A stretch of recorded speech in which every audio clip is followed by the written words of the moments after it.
Well, good morning, everyone. My name is Peter Thompson. I serve as the vicar here at St. Bart's, and it is my joy and delight to welcome you to the forum where each week we hold sacred conversations about the things that matter. And today is a very special day because on this second Sunday of Easter, we are welcoming our Bishop Diocesan, the Right Reverend Andrew Dietsche, Bishop of New York, with us today.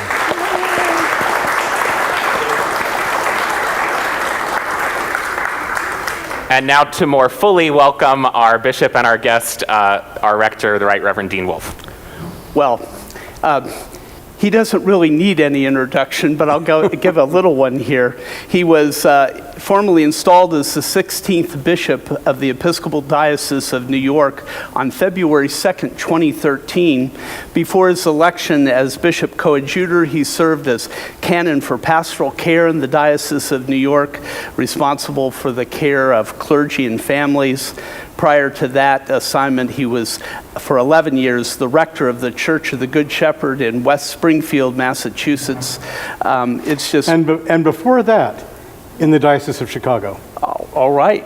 Everybody leaves that part off, but I enjoyed my years in Chicago. I was reading what I found on the diocesan website, I think. And I recognize it, but yes, Chicago too. And you were at Seabury Western.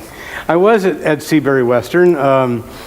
Before I went to seminary, before I entered ordained ministry, I worked as a cartoonist and graphic artist in San Diego. Ellen went to find my wife. I don't know if she's in here yet, but Margaret and I, you can't find her. Maybe she went home. So Margaret and I lived in San Diego. Our younger daughter was born there. We left there when I was still a young man, about 31 years old, for Chicago, where I went to Seabury Western Seminary, and then wound up staying in that diocese in my first ordained position. If people haven't seen the diocesan Christmas cards, your skills as a graphic illustrator have stayed with you. Well, thank you. Yes. Well, we have a number of questions that were submitted over our retreat by confirmands and candidates for reception, so we'll ask you a few of those, and then we'll open it up to larger questions. One is really apropos for today, this so-called Doubting Thomas Sunday. What helps you stay on the path when you have doubts in faith? Well, as I said at the 9 o'clock, you're going to hear it again at 11, that I find that my life in the Holy Spirit is not one of sort of stasis, but of constant movement that includes a movement back and forth from doubt to faith, sort of a dance in the Spirit between believing and unbelieving.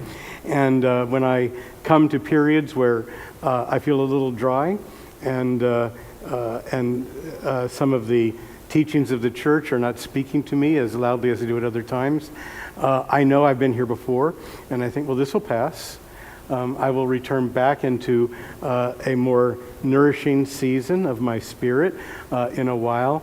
And sometimes that happens when I or Margaret and I are going through a very, very hard time in life, when we've lost members of our family that we've loved very dearly, and they've left us in sometimes tragic ways. And I find sometimes in those moments that even the things that as a pastor I have said to others when they've been in those periods of grief ring hollow for me in those moments. Just don't speak to me. And I've learned to be able to say to myself, this will pass. Your faith will return. Don't worry. So I guess it's that I don't view doubt as bad or particularly problematic, but that doubt is an inevitable and not to be feared part of the life of faith. And so, it just... I've been around a long time at this point, Peter, a lot longer than you have. And as you go through these cycles and live through these seasons and have periods of great nourishment in your spiritual life and other periods of more dry spell, you find it all comes back together again. And so there are periods when we need to trust in the prayers of others and continue along. and stay constant, and faith will return. There are a number of questions about the current state of the church, as you might imagine. Okay. One question about virtual ministries. On any given Sunday, we sometimes have more people watching the forum online than are in person. We have 130, 140, 150 people watching the 11 a.m. service live. What do you make of that in terms of the church currently? Are the virtual people watching this conversation? They are. All right. Right there. As Tiny Tim said, God bless us, everyone. Here's what I would say about this.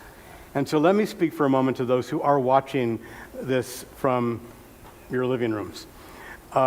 Before COVID, I had never in my life been on a Zoom call. And on March 16th, 2020, I was called upon, following the guidance of the CDC, to suspend public worship in the Diocese of New York. I think there were plenty of people who had never made a Zoom call at that point. By the next Sunday, we were all doing that. And we stepped up, we learned quickly, and we began to worship virtually in the church through our computers.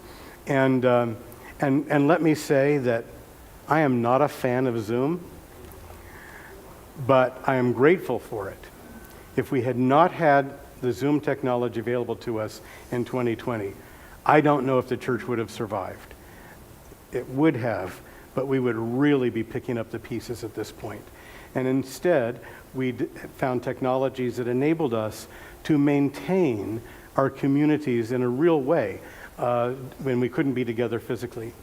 So the virtual worship that we do has been a great gift to the church.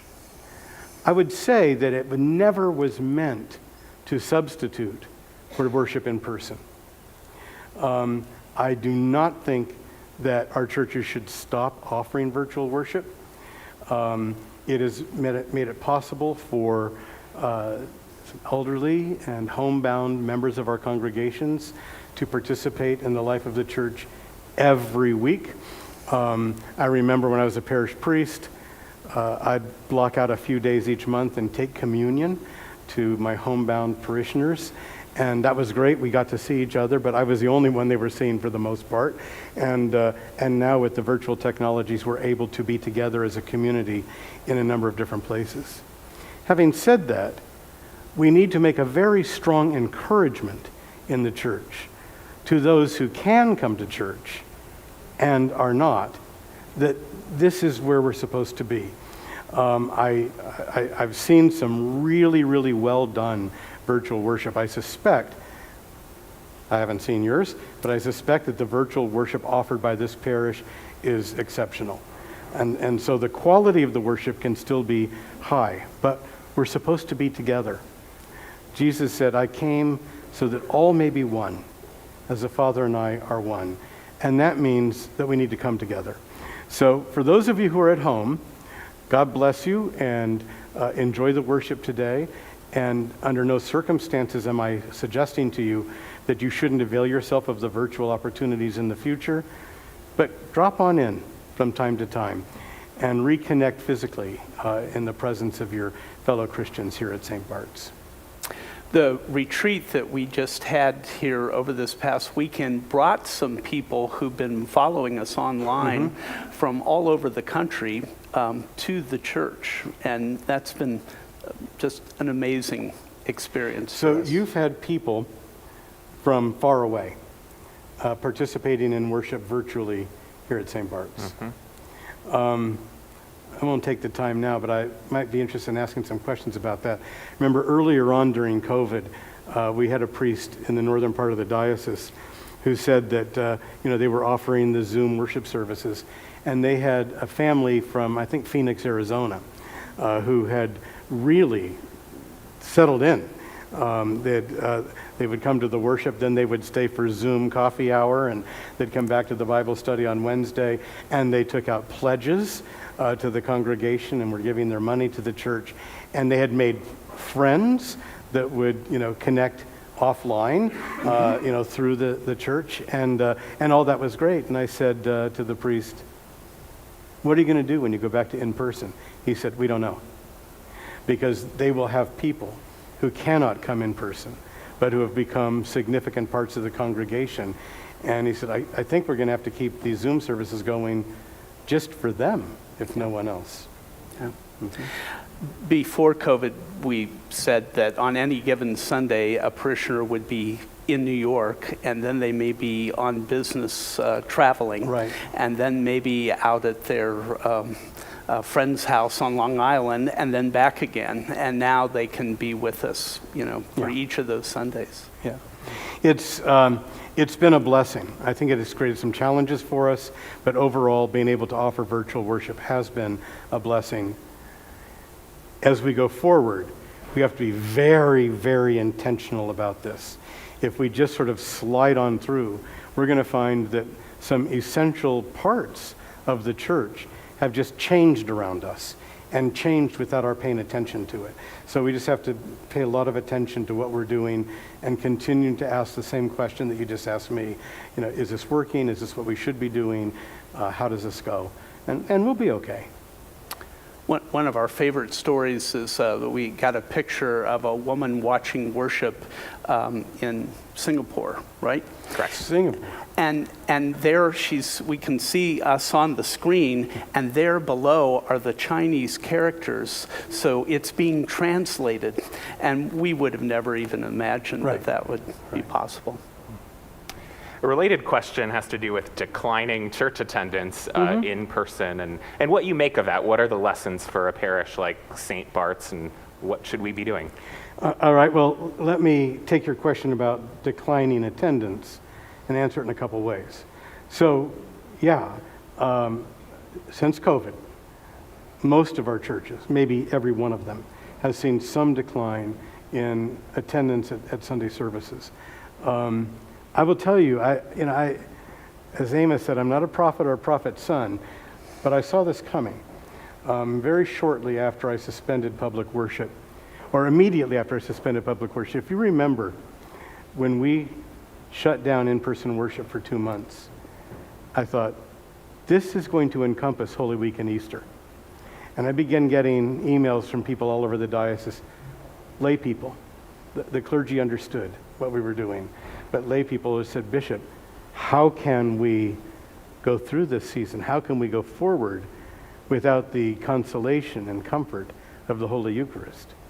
And I would respond to that the best I could, but say, well, let's try not to get sick and die while we're, being Christians. But, those were serious moments. I know some of you are visiting from far away and you're here on retreat, but if you were in New York in the spring of 2020, when this city was the worldwide epicenter for the coronavirus, all day and all night long, everything we did was against the backdrop of sirens. And that's what those days were like. So we did what we had to do to come through. Now, when those emails began to wane, I thought, I'm not sure everybody's coming back. That it seemed to me we had cut the Eucharistic cord.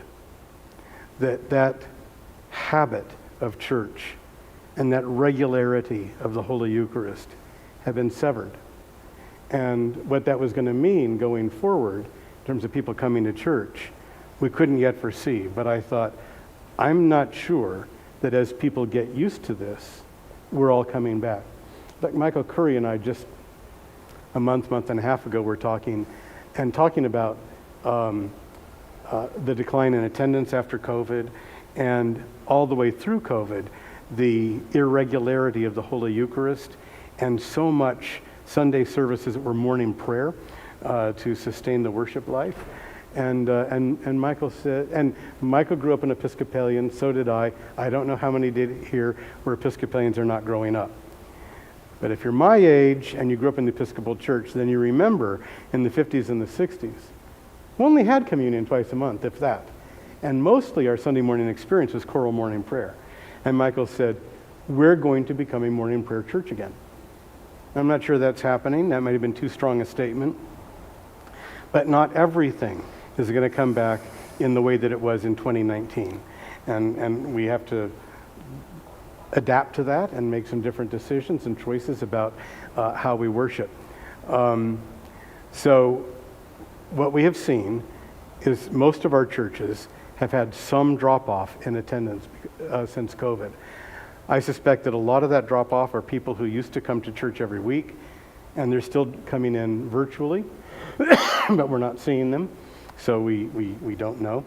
And then there are others who just, a consequence of COVID is they stop going to church. And, one of the things that they say in the church is that if somebody's been gone for 6 months, you'll never get them back.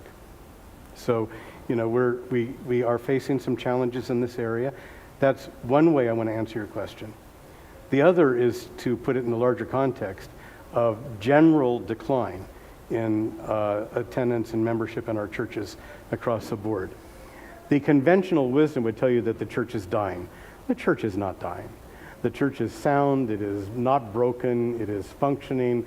About a third of our churches are growing even after COVID. There's a lot of good news out there, but we also know that in a lot of our communities that are small, outside the city, former industrial towns, small towns that are declining, our church is declining along with the communities in which they are. And so these are realities, but I have a map in my office of the Diocese of New York. And many times I've sat with people talking about these issues, and I've pointed to that map and I've said, we are expending an enormous amount of energy and a lot of resources to try to maintain a map that was drawn before we were born. And so there are decisions, hard ones, coming around where we need to be, where we don't need to be, how many churches the Diocese of New York needs to have, and those questions are going to come to us. But, sometimes I'll be talking to somebody about one of our very small and declining churches, and we'll get into the part of the conversation where we begin talking about how we're going to close that church. Then I'll make a Sunday morning visitation to the church like this one, and there are 8 people there, but they're great. And what the church is doing is good. And I'll come away and I'll think, these people are heroes. Why would we close this church? We will keep health going where health is and redefine some of our idea about what health looks like. Remember years ago, somebody, a priest, at I think it was the priest conference, asked me, and I don't know why they chose this church and picked on it, but the person asked me, why are we keeping St. Andrew's South Fallsburg going? Now, I know that church. They get 7 people on Sunday. And I said, well, in its own way, it's a healthy congregation. If you go to that church, their undercroft is filled with food. They have a profound feeding ministry out of that church, directed toward a population of people that nobody else in that area is paying attention to. And that is direct immigrants from the interior of Mexico who have come to the Hudson Valley for the agricultural work. And they're poor. And the 7 people at St. Andrew's South Fallsburg are feeding them. And I thought, well, that looks like health to me. So, none of these questions are easy or have easy answers. But yes, we have COVID decline and we have other decline. We also have growth. And we have people in Singapore who are watching our services on their computer screens. You sort of anticipated the next question, which is, what does St. Bart's need to know about the rest of the diocese? What stories and people should we know about that we might not already? Well, let me say we have challenges all over the diocese. There's no question about that. And if I tell you that a third of our churches are growing, and some of them substantially, we have about a third of our churches that are sort of hanging in, and a third of our churches that are declining. That's sort of broad brush. Obviously, those are not specific statistics. But mostly what you'll find across the diocese are faithful priests and deacons, lay leaders and congregations who are picking up their ministries and carrying them out even when that's difficult. When we had to suspend worship, among all those emails that I got right away from people were emails from people in our congregations who were deeply involved in their feeding ministries. And they said, Bishop, can we still feed people? I said, absolutely. Please don't stop feeding people, especially since unemployment was going through the roof and the needs were so much greater. And we had people adapt and redesign what they were doing, and all of those programs continued. So we have a lot of work happening across the diocese to meet the concerns and needs of people and families everywhere that we are. And that's really good news, and that's something to know about the Diocese of New York. I don't think we have any church in the diocese that doesn't have some significant outreach ministry in their communities. And I want you to know that we have a lot of growth happening. And coming back into the churches sort of after COVID, everybody's so happy. And you have people who started watching you online during COVID, and they're still out there. I said this at some gathering, I'll just repeat myself, that for years we've been asking, how can we get more people to come to church? Then COVID came, and suddenly you'd look, and if you normally had 75 people coming to church, you looked at the bottom of the Zoom screen and said, you have 150 people watching. And I thought, well, there they are. We've found them. It's just a matter now of making invitation. So, God's not done with New York. And New York is a large diocese, one of the largest, if not the largest, I don't know. But we're a very large diocese in the church. We operate with an enormous amount of strength, a lot of human and other kinds of resources, and we're doing fine. Challenges, of course, but we're okay. Next question is about gun violence and our response as Christians to gun violence. What are our responsibilities? Well, gun violence is complicated, and it's complicated if you live in Tennessee or if you live in New York, but complicated in different ways. Everything that gun control advocates have asked the government to do has been done by the state government in New York, Massachusetts, Connecticut, New Jersey, Rhode Island, California, and many other states. We don't have in New York the proliferation of guns that you find in other parts of the country. The problem is, if you're in Virginia, you can go to a gun show, fill the trunk of your car with, what are they, AR-15s or something, and drive them to New York, sell them on the street. So the gun issues are much larger than any state, but as voters and citizens, we have very little control outside the state in which we live, and in this state, we have achieved our goals. We just haven't been able to solve the gun problem because of the weakness of legislation in other parts of the country. I think that when we talk about the gun violence, we need to remain advocates for gun-safe zones. I don't believe that there are any circumstances in which it can ever be excused for someone to bring a gun into a church. And so don't do it, and don't allow it. That we can control the spaces where we are. We must provide safe places for people to be, and that's a responsibility that we have when people come into our churches. Beyond that, to be good citizens, to continue to engage the conversation, to participate in political action where that's needed.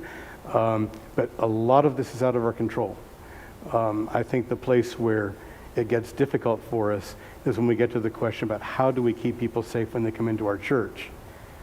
Because the way that we've always been as a church is to open the doors without metal detectors and say, come on in.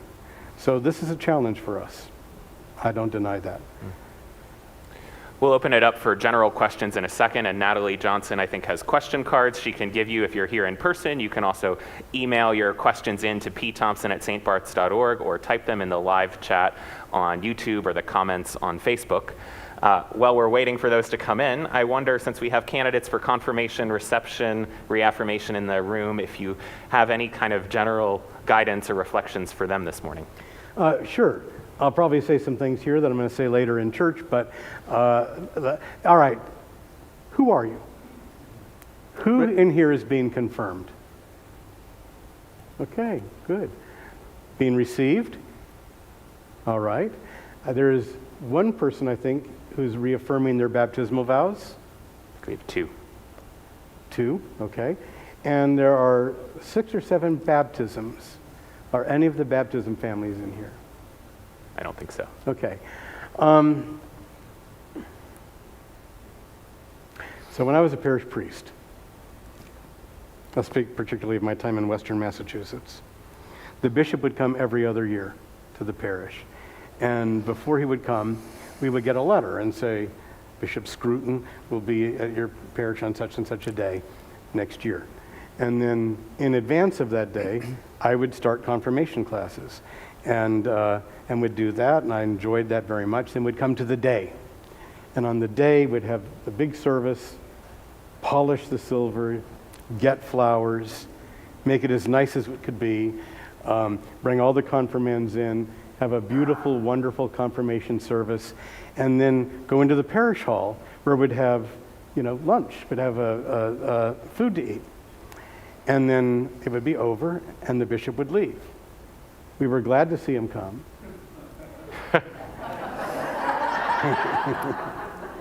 And we were glad to see him go. It's sort of like you invite all of your relatives for Christmas. You love them, you're happy to have them in your house, you get completely worn out, then they go home, and you're glad to see them go, even though this is your mother and your siblings. And so, I remember that. And I remember that particularly now that every week on Sunday, I'm in a different church in this diocese, and I'm doing confirmations. And so I know people are glad to see me come, and they are glad to see me go. But what this life means is that there was a time when confirmation was very much a sometime thing in my life. Every couple years we'd do confirmation. Every time I had to look it up in the prayer book and remind myself, how does it work? What do we do? Now, it's what I do every Sunday. And I have come to feel that the words that we say at confirmation, the words that the candidates say, the promises they make, are some of the most important words that they will ever say in their lives. And the reason for that is because they are rooted in the promises and vows of baptism. And baptism is our entry into and foundation of the Christian life. So we know we live in a hard world. Gun violence, but that's only where it starts. We live in a world at war. The Ukraine is high on our list, but that's not the only place that's at war. Go tell the South Sudan about the Ukraine, and they'll say, well, we've got our own stuff to deal with right now. And so war is a constant in the world.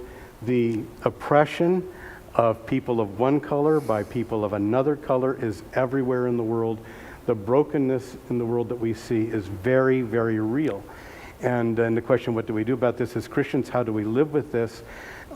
I've come to feel that every person in the world, whether they're religious or not, certainly whether they're Christian or not, has a responsibility to at some point come out in front of their community, their God, whatever they believe in, and declare themselves. Come out and say who they are, what they stand for, and tell us what kind of men and women you intend to be. And there are probably a lot of ways to do that, certainly across all the cultures of the world, but the way we do that as Christians is in baptism. And in baptism, the person being baptized, or someone on their behalf, declares that they will renounce the evil in the world. They will renounce the forces in the world that break us down, drive us apart, that, as the prayer book would say, corrupt and destroy us. The baptism vows, if you can be 11 o'clock, you hear them in a few minutes. The first one is, do you renounce Satan and all the spiritual forces of wickedness that rebel against God? I learned last year, and I love this story, that when the prayer book, the 1979 prayer book, was being written, revised, Margaret Mead, the great anthropologist, was a consultant on the writing of the prayer book. And they were developing the baptism liturgy. And they said, do you renounce Satan and all the spiritual forces of wickedness that rebel against God? And a bishop on that committee said, really? Does anybody still really believe in Satan? And Margaret Mead pounded her cane on the floor and said, you bishops may not believe in Satan, but we anthropologists do. And the language stayed in the prayer book. But she's an anthropologist. So the bishops, in their ivory tower with no idea what really goes on in the world, thought, we don't believe in Satan, but she's an anthropologist. She spent her life studying people. She watched people, and she knew a thing or two. And she knew that the world in which people actually live and move and have their being is a difficult place. And that evil is not just the failure of good people to do good. Evil is a conscious and corrosive force that's acting on us all the time. And what baptism says is we have to renounce it. We have to say, we will have no part of this evil, nor will we let that evil overrun us. Then the second part of the baptism vows has to do with, or asks if we will turn to Jesus Christ and accept him as our Savior, and goes on in that vein. So that in baptism, we are renouncing the evil in the world. We are declaring that it will have no part of us, that we will live free lives despite the evil forces around us, and we will find our strength and our sustenance in Jesus Christ.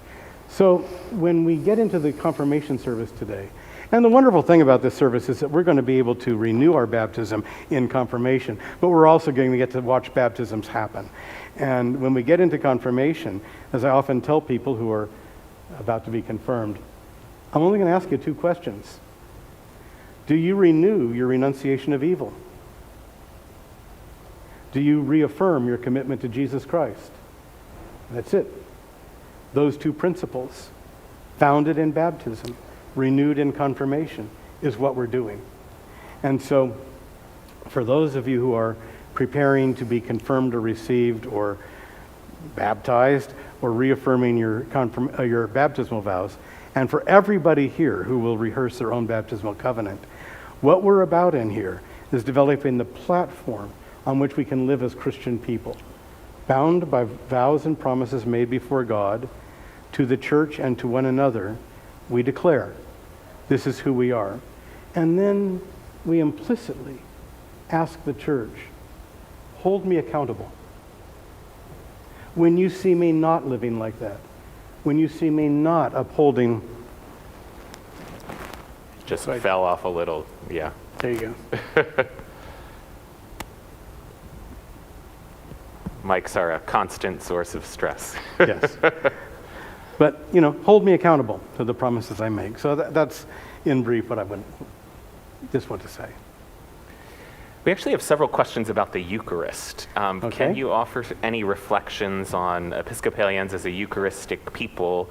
There's also articulated some pain about not being able to share the Eucharist. As you know, many people are received into the Episcopal Church who are Roman Catholic, and right. Catholics and Episcopalians not sharing the Eucharist together. Well, there's a nuance in that statement, which is we share the Holy Exactly. Eucharist with any baptized Christian.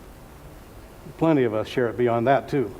But we're more than happy to welcome everybody into our fellowship and to our altar. The Roman Catholics are not. I want to be very careful that that doesn't become good us and bad them. That the Eucharist is predicated on a shared communion. And our idea of a shared communion is broad and it's all-encompassing. We are inclusive and we draw everyone into that fellowship. The Roman Catholic Church holds to a more technical understanding of communion. And with that theological stance, they cannot just open it up. So the position that they take has integrity, but it stands in opposition to where we are. And so I'm confident that some of the people being received today are Roman Catholics. And I imagine that some of them who are becoming Episcopalians are doing so because they've been seeking a more inclusive community than what they felt they had in the Roman Catholic Church. But I'm not here, and none of us are here, to bash the Roman Catholic Church today. After all, there are 1,000,000 times more Roman Catholics in the world than Episcopalians. So they're doing something right. But when we talk about the Eucharist, this is where things can get difficult and painful for us. And where we're unable to share with our very closest friends or even members of our family. And there's pain in that, but we continue to hold up our witness to what we mean by community, what it means for us to offer that welcome, what it means for us to live with integrity with one another, and to gather all people around the altar of our Lord. No idea if I answered your question. I think you got there. Okay. When I was on the faculty for the College for Bishops, they talked about 3 a.m. as being the bishop's hour, meaning the hour that you wake up and don't go back to sleep. What keeps you awake when you think about the responsibilities of being Bishop of New York? It's gotten better. Yeah. Good. You know, when I was a new bishop, I started early. I was awake at 2 o'clock. And I would wake up at 2 o'clock in the morning and often in tears and say, Lord, you called the wrong person. Whatever this job takes, I don't have it. And I can't get out of it. And then get up in the morning and go back to work and do your best. And though I felt I couldn't do this job, it was overwhelming. After a while, I realized I was doing the job. It was still overwhelming. But, 11, 12 years later, I can say, well, I'm still there. It never got easier, but I found out that I could live up to it, live into it, and there. But I tell you, it's not just about being a bishop. Like you, well, I don't know where you all live. Some of you live in Atlanta, Georgia, but, I live in New York City, and a lot of you do too. Maybe most of you do. And when you drive around or ride in a cab or whatever in New York City, and you sort of look out to the side and you see all the bodegas and luxury shops, depending on what part of the city you're in, when you tip your gaze north, it's 1,000,000 apartment windows. And I think about the people who live behind those windows. We don't know who they are. They are our mission field, but we don't know who they are. But I think they're awake at 2 a.m. too. And they may not be a bishop, but they got other stuff going on. If they're a parent, maybe they've got a crisis with their child. That'll keep you up. If they're married, maybe the marriage is coming undone. Maybe they've just gotten a diagnosis that is really, really scary from their doctor. Maybe things are coming apart at work. We don't know. But everybody wakes up at 2 in the morning, and there is something of which their conscience is afraid, or something which will not let them go back to sleep. And I guess what I've discovered for myself is that I wake up, and whatever those things are, they are standing around my bed pointing at me. And I'm going to be awake for a while. And I stew about these things. I have children and grandchildren. There's always something going on. I'm comforted by Margaret's presence. And after a while, I remember, oh, that's right, I'm a Christian. And I try praying. Doesn't make the problems go away, but it makes me able to bear them. So I pray my way through that. And then I fall right back to sleep. And I sleep until morning. But we're never bereft. And the answer to prayer is not going to be that we're going to wake up in the morning and the problem is solved. It's going to be that we're going to wake up in the morning maybe a little bit more ready to face that problem again today and to carry it a little bit farther down the road. Thank you. So we should stop. So the thing is, never forget about the people behind the 1,000,000 windows. They have deep spiritual needs, and they don't know where to get those met. And we have an absolute responsibility to every one of them. That's a daunting mission field, but it is ours. So we should stop in a moment, but one final question. We were reflecting as you were getting vested earlier that this is probably your last visitation to St. Bart's as our bishop diocesan. You do still have a little over a year as our bishop. What are your hopes for the next year, and then what's next for you? I have a year and 4 days. I'm not anxious. I don't want those days to speed past, but I'm aware. And on April 20th next year, I will hand the crozier to Matt Hyde, and he will become the 17th Bishop of New York. It's a certainty that this is my last official visitation on a Sunday morning to St. Bart's. But what I tell churches is, invite me to something else, and I will come. So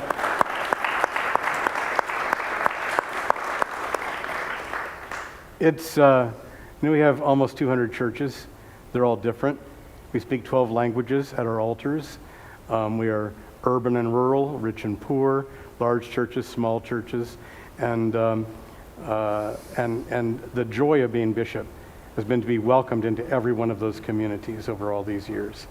And I'm going to miss that like crazy.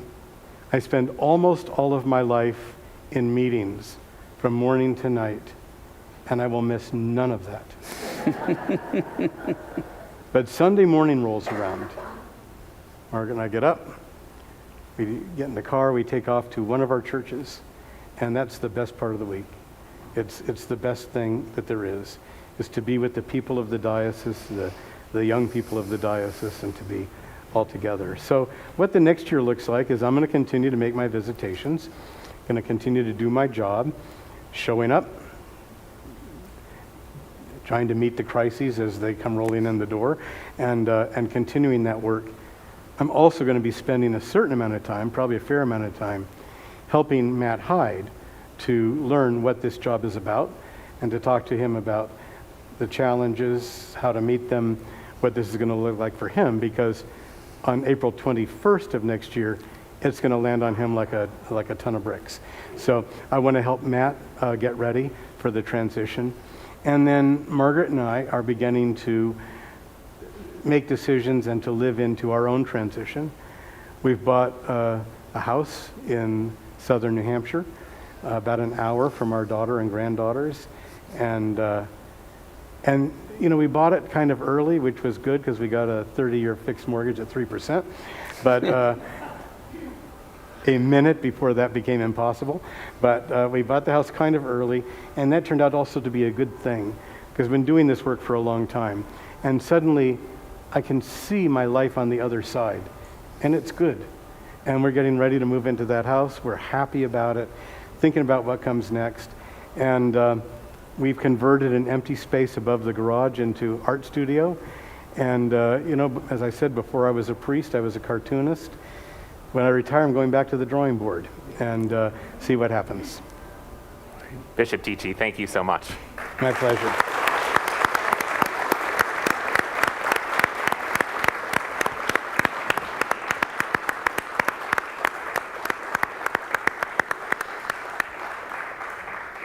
So we hope you'll stick around, especially if you're getting confirmed or received. You'll need to stick around in order to do that, and join us for worship at 11 a.m. Bishop Dietsche will be presiding and preaching. We hope you'll be back for the forum next week. It will be a preview of the coronation of King Charles III. Are you crowning someone? just talking about it.